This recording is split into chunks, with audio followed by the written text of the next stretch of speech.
Europski put je jedina realna platforma na kojoj možemo ostvariti ciljeve za koje smo se borili u proteklih 20 godina.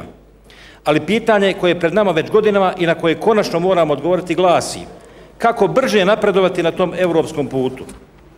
Prije svega, moramo se okrenuti i posvetiti budućnosti, ne zaboravljajući naravno pri tome naučene lekcije iz prošlosti.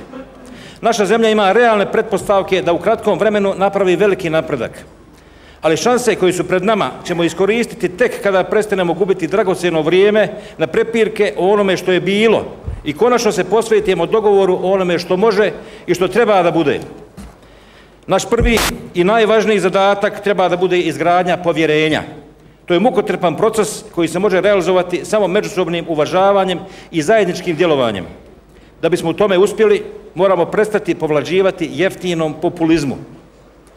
Moramo napraviti odlučan iskorak iz potrošenih političkih šablona.